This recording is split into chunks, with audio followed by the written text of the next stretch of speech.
আসসালামু আলাইকুম। আজকে আবার চলে আসলাম পদ্মার পাড়ে। তো দেখতে পাচ্ছেন যে আজকে দিনটা আসলে রোদ নেই, বেলা এখনও আছে কিন্তু কুয়াশা পড়ে গেছে। হয়তো আজকে রাতে বা কালকে সকালে প্রচুর কুয়াশা পড়বে,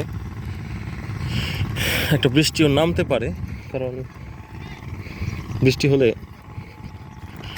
ঠান্ডাটা নামবে, এভাবেই হয় আসলে প্রতি শীত পড়ার আগে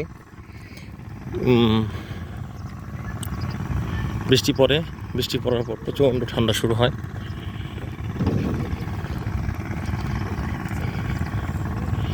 এখানে আশেপাশে অনেক পেঁয়াজ চাষ হচ্ছে। এই তো আমাদের ডান পাশে পেঁয়াজের ক্ষেত দেখা যাচ্ছে, এগুলি সব পেঁয়াজ। এ পাশেও পেঁয়াজ, মনে হচ্ছে অনেক ট্রাক চলাচল করে, এখান থেকে মাটি নেওয়া হচ্ছে মনে হয়।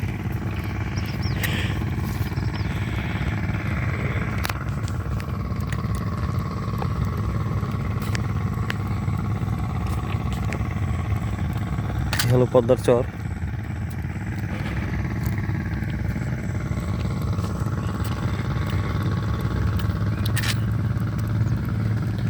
এই পেঁয়াজগুলি এত সুমিষ্ট, এত স্বাদ এই পেঁয়াজগুলিতে। পদ্মার পাড়ের পলির মাটির মধ্যে হচ্ছে তো, বালি এবং পলি মিশ্রিত মাটি, যার কারণে পেঁয়াজগুলির মধ্যে স্বাদটা অনেক বেশি।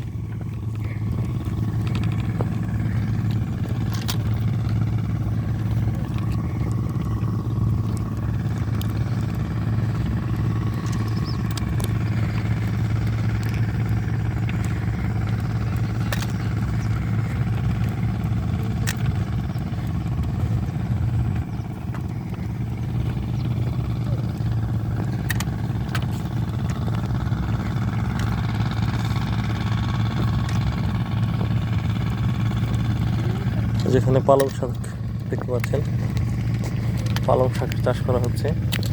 সকালবেলা তাজা শাক এখান থেকে নিয়ে স্থানীয় বাজারে বিক্রি করা হবে। এই যেগুলো হচ্ছে পালং শাক, দেখেন কত সুন্দর। অনেকে চিন্তা করেন এগুলি চাষ করে কোথায়, এখন নিজের চোখে দেখেন পদ্মার পাড়ে কত সুন্দর প্রাকৃতিক পরিবেশে চাষ হচ্ছে। এই পাশের নদী থেকে লাগলে দেওয়া হয়, এটাকে কি বলে, সেচের পানি দেওয়া হয়। ছোট শ্যালো মেশিন চালিয়ে সেখান থেকে দেওয়া হয়।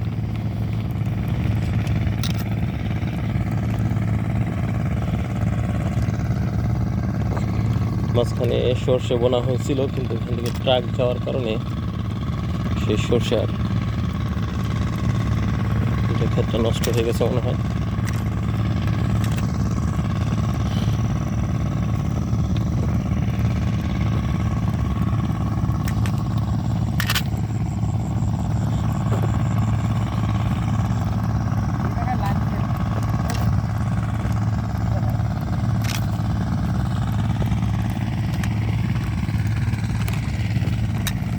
পাখি মারেন নাকি? পাইলে মারি।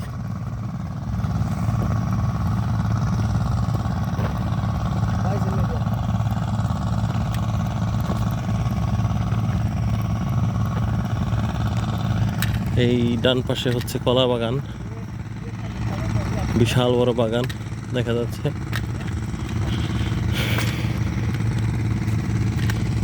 এখান থেকে স্থানীয় বাজারগুলিতে কলা সাপ্লাই হয়।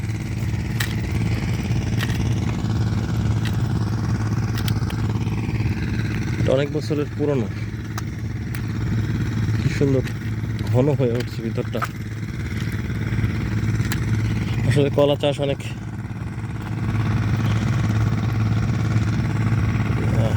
লাভের একটা গাছ। কলা চাষ করলে আর শুধু পরিষ্কার করে রাখলেই হয়, এবং গোড়া দিয়ে যে গাছগুলি হয় সেগুলি বিক্রি করা যায়, এবং সাথে সাথে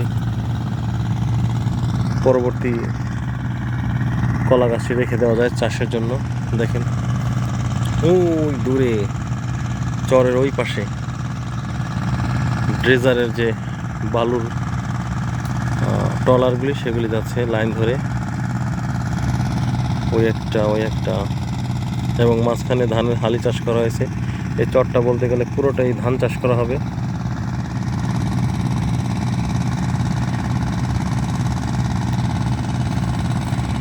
ওই যে ধান চাষের জন্য রেডি করা হচ্ছে শ্যালো মেশিনের পানি দিয়ে।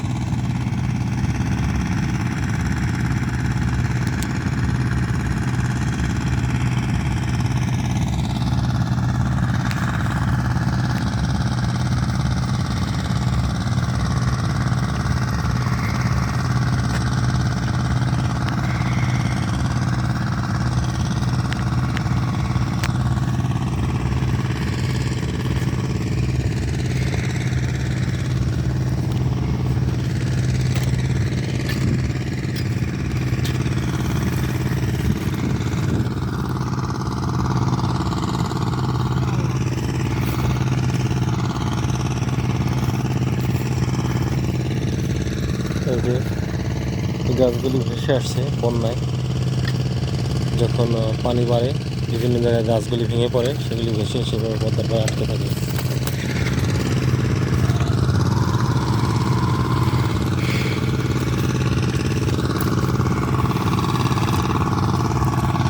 এখানে দুটো জেলে নৌকা দেখা যাচ্ছে। তো এই এক একজনের যারা পদ্মার এক এক পাশে বাড়ি, সেখানে যার যার বাসার সামনে বা বাড়ির সামনে ঘাট যেখানে, সেখানে এভাবে নৌকাগুলি স্ট্যান্ড করে রাখে।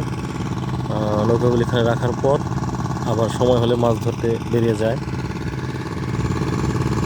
আসলে এদের জীবন অনেক সংগ্রামী। আমরা মনে করি আসলে মাছ যারা ধরে প্রচুর লাভ করে, এরা খুব ভালো আছে, আসলে তা না, পরিশ্রম আছে।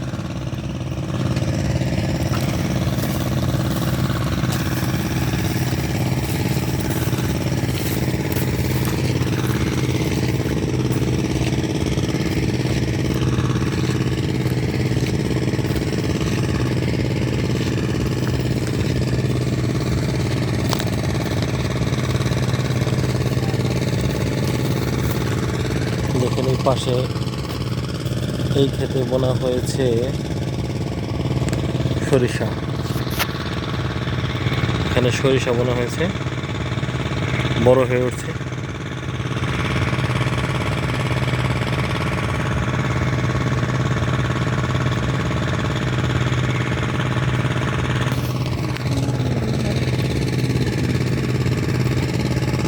আর এই পাশে গাছগুলি অনেক বড় হয়ে গেছে, একটা ফুলও ফুটেছে। কেবল প্রথম ফুল এই সিজনের সরিষার। সকালবেলা এই জায়গাটা আরও অত্যন্ত সুন্দর লাগে, যখন সরিষা ফুলের উপর শিশির জমা হয় তখন অত্যন্ত সুন্দর দেখা যায় সেই ছবিগুলি। আশা করি এবার আপনাদেরকে দেখাতে পারবো ইনশাআল্লাহ।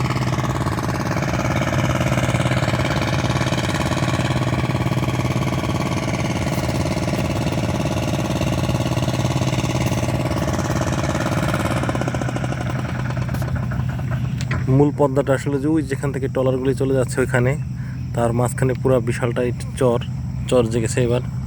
এবং চরের পরে এখানটা একটা লম্বা নদী বা খালের মতো হয়েছে। সেই খাল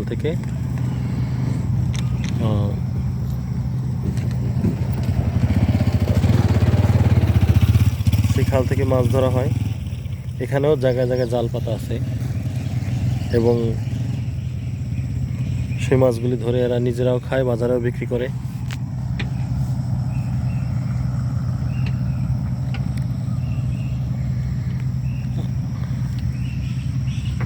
এই পাশে ডান পাশে হলো পর্যায়ক্রমে এক একটি বাড়ি, এবং তাদের বাড়ির পিছন সাইডটা এটা, যেটা নদীর দিকে মুখ করে আছে। এখানে যার যার জমিতে সে চাষ করে। এখানে প্রচুর পেঁয়াজ, সরিষা, তারপর লাল শাক, তারপরে হচ্ছে লাল শাক, আর হচ্ছে এই যে পালং শাকের খুব চাষ হয়। এবং ধানের সিজনে পুরোটাই ধান থাকে বলতে গেলে, একদম এই দুই পাশ নদী, এই খালটার ছোট খালটার দুই পাশ আর ওই মাঝখানে এবং এই এক পাশে রাস্তার সাইডে পুরোটাই থাকে তখন ধানের চাষ করা হয়।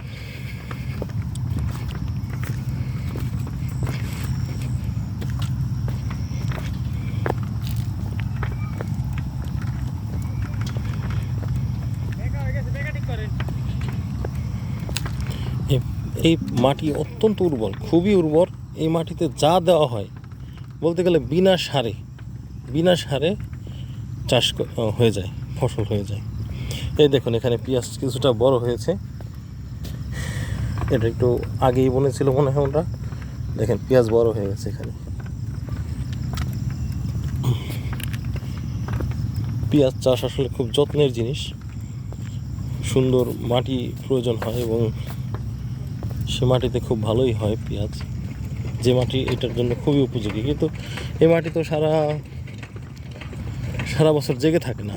বর্ষা আসলে এই মাটি পানির নিচে চলে যায়, তখন উপরে যে পলি জমে, শুষ্ক মৌসুমটা এখানে চাষ করা হয়। এরা আসলে এই যে এই পাশে নীল জাল দিয়ে ঘেরাও দিয়ে এরা ভিতরে পেঁয়াজের চাষ করেছে, নিজেরাও খাবে হয়তো এবং বিক্রিও করতে পারে, সারা বছরের জন্য রেখেও দিতে পারে। পেঁয়াজের দাম আসলে বাংলাদেশে খুব বেশি ওঠানামা করে, বিভিন্ন কারসাজি আছে, আসলে এটাই মূল কারণ। এবং অভ্যন্তরীণ চাষিদের আমাদের দেশে মূল্যায়ন করা হয় না, বিভিন্ন প্রতিবন্ধকতা সৃষ্টি করা হয় যাতে দাম বৃদ্ধি পায়। এবং আমাদের দেশের সারেরও মারাত্মক সংকট রয়েছে, জমির সংকট রয়েছে, তার উপর আবার যদি প্রতিবন্ধকতা তৈরি হয়, সিন্ডিকেট থাকে, সাধারণ মানুষের কাছে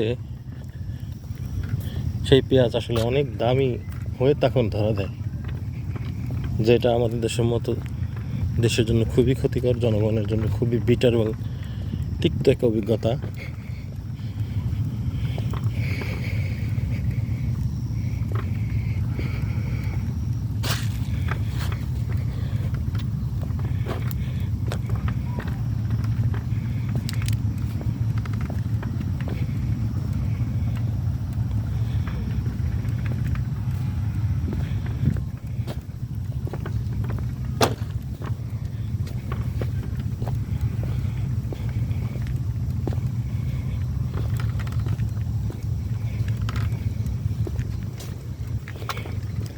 আসলে যারা শহরে থাকে কিংবা খুবই বিজি লাইফ লিড করে, তারা এইসব জায়গায় আসলে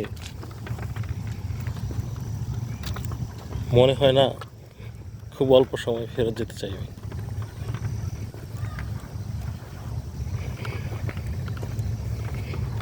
বিশেষ করে যখন এখানে সরিষা ফুলগুলি ফুটবে, তখন তো এখানকার সৌন্দর্য আসলে আপনাদের বলে বোঝানো যাবে না। এখানে আসবেন আপনারা, এটা হচ্ছে ঢাকা জেলার দোহার উপজেলার বিলাসপুরের পদ্মার পাড়। আমরা পদ্মার পাড় দিয়ে হেঁটে হেঁটে ময়নাটের দিকে হয়তো যেতে পারবো, পুরোটাই যাওয়া যাবে। কিন্তু এখানে এসে দীর্ঘ পথ হাঁটলে ভালো লাগবে।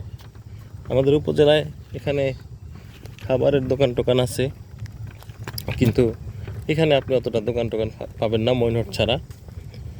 তো উচিত হবে যদি এখান দিয়ে সবাই ঘুরতে আসেন, তাহলে সাথে খাবার নিয়ে আসা অথবা ময়নাটে চলে যাওয়া।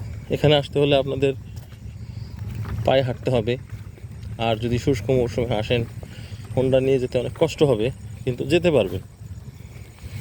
আর না যেতে পারলে হোন্ডা কোথাও রেখে তারপর এখান থেকে ঘুরতে পারেন আপনারা।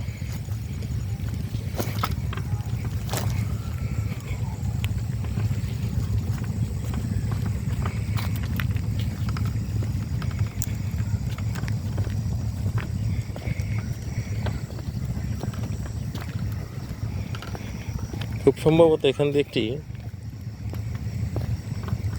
ক্রেন এখান দিয়ে একটি গেছে, যাওয়ার কারণে রাস্তাটা আসলে এরকম সমান হয়ে গেছে। দুই পাশ থেকে গাড়ি না, ক্রেন যাওয়া শুরু করেছে।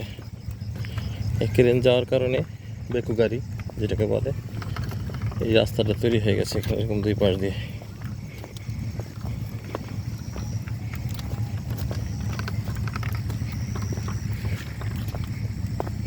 এই দেখেন এখানে ধানের হালি, আচ্ছা ধানের চারা গাছ দেওয়া হয়েছে, এখান থেকে নিয়ে বোনা হবে ক্ষেতগুলোতে। আর এই যে জাল রাখা হয়েছে, এই জালগুলি দিয়ে মাছ ধরা হয়, ইলিশ মাছ অন্যান্য মাছগুলি এই জাল দিয়ে এখানে শুকাতে দেওয়া হয়েছে। আর এখন হয়তো অফ সিজন চলে আসছে, তাই টলার উপর উঠে রাখা হয়েছে।